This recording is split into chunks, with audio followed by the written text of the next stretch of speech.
how can I maintain presence when the emotion is charged?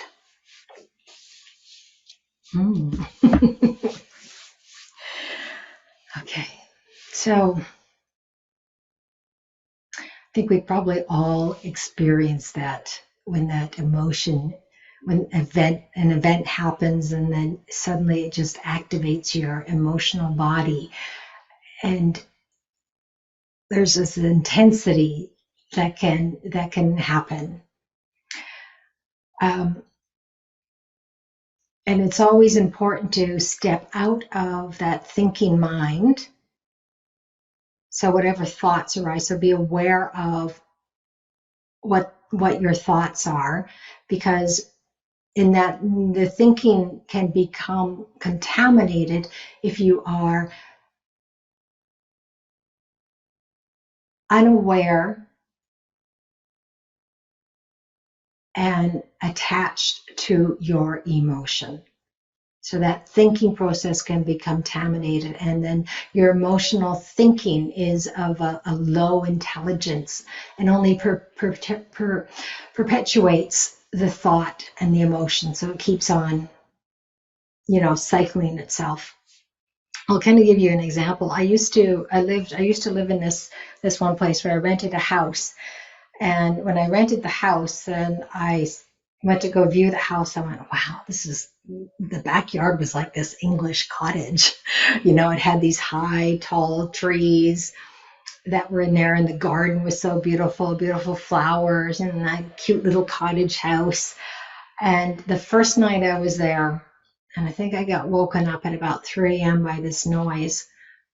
And I just went, wow, what is that? And then it lasted, I don't know, less than a minute. It was gone. I went back to sleep because I didn't know what it was. And then it happened again, like maybe an hour later, or maybe it was 2 hours later. I don't remember. And then I listened. I go, what is that? And then I went, oh my God, it's a train. So in the morning, I go looking behind the tall trees, hiding the train tracks, and there it was, right next to the house, these train tracks. Call up my landlord, and I'm like, I'm breaking this lease. You didn't tell me there was train tracks here. And she goes, oh, Kim, don't worry, you'll get used to it. You won't even know it's there. So for, I don't know how long, days, maybe even weeks, and this train would happen every single day. So every time it would come, I would get just furious, just raging with emotion and anger, and just feeling really pissed off, and it would last a long time, and then it would subside until the next train came, and then I would get angry again. And then suddenly I remember sitting on my bed, and then the train coming along and me feeling all this anger again. I just thought, okay, just be with this. What's going on here? And then the train was gone. And then I realized, as I was kind of in this taking this meditation, this feeling of this anger into my meditation, I realized, oh my God, that train has been gone for 15 minutes and I'm still feeling angry. So however long that train lasted, 20 seconds, 30 seconds, that's all that really, that the sensation of that feeling of anger should have lasted, because once it's gone, it's gone. The sound wasn't gone. I was holding on to that emotion. I was holding on to that memory of that sound of the train going by. And when I realized that, it's like that train didn't bother me again. In fact, it was almost welcomed. It's like, oh, there's the train, and then it's gone. 20 seconds later or something, it's gone, and then just, okay, here. But there was no anger anymore. So that's the example that how we can hold on to that, the emotion, and how then that emotional thinking our minds can be contaminated by this motion that we've identified with and attached to. Because the thoughts, what happened is that when that emotion is there and it's still living there, some of the thoughts were, oh my, her landlord, she was sneaky and all that sort of stuff. And maybe she was, maybe she wasn't. Maybe she wouldn't have rented the house. I probably would not have rented that cute little cottage or learned this great spiritual lesson. If I had known about that train, I would not have taken that house. So I did learn something out of that, and it did transcend that you know ability then to let go of the emotion quite quickly when the situation is gone. It was gone. So I didn't have to hang on to that emotion anymore. So, and even right now, many people have this this emotion of fear. Millions of people around the world have this emotion of fear, and that fear has taken them over as a result of the pandemic. So we can watch ourselves. Are we in this state of fear? And yes, maybe this you know pandemic is still here and still going on, but really, what's happening now in this moment? Yes, our world as we had known it has changed. Can we accept that change and just be here in this moment, where the peace and that true happiness lies within this moment? And yes, we may have a strong reaction to something. Oh my God, another lockdown. We have another strong reaction. And once that lockdown happens, if we can truly accept and surrender to it, then it's fine. And whether that means you accept and surrender to that, to what they're asking of you, it's really accepting and surrendering to what you are internally truly feeling and what is right for you. You surrender. When you surrender, you become in touch with then the stillness that you are, and through that then right action follows. Whether that means the right action for you is just to, okay, I accept, I'll be home, I'll develop some new hobbies, or I'll do something. Or if that means I'm going to protest this, but it's without demand, it's without anger.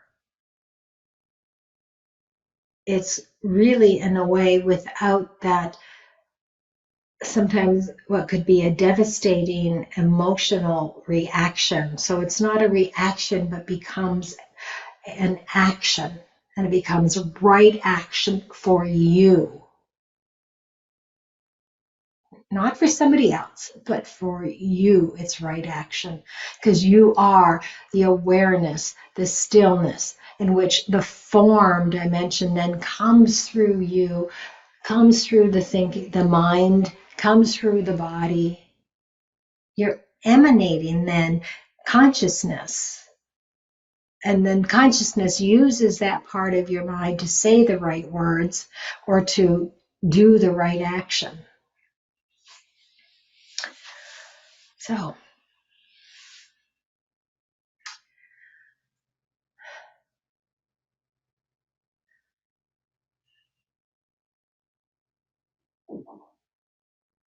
and really the answer is always is to be here now in the stillness. So you know what that right action is for you. And then when you know that right action for you, and you know and sense that stillness, there's no judgment on the actions of other people. You may still think their action is wrong, but there's no judgment in it.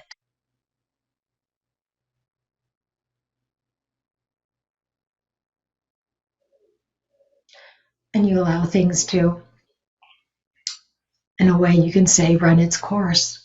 We watch to see what happens in this world phenomena that's going on. You just watch. You're aware, and you're present.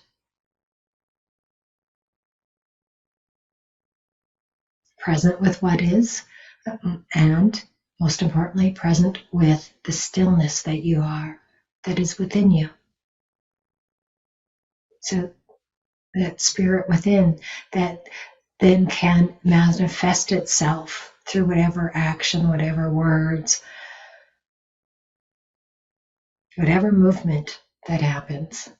So this is why I'm saying that there's always this movement that is happening, whether it's internally or externalizes itself. But most importantly, there's that connection to that space dimension, to that inner peace that you are. So then that movement that flows through is also flowing through peace. It's also flowing through love, flowing through understanding, flowing through its consciousness, manifesting itself outwardly. That consciousness that is within you. And there is that saying that what is external is what has been manifested. What has been going on, what has been manifested is what we are internally. So if our state of consciousness is unconscious, we're going to manifest then more unconsciousness and all the things that go along, all the events, all the whatever is happening, all the words come out then unconsciously.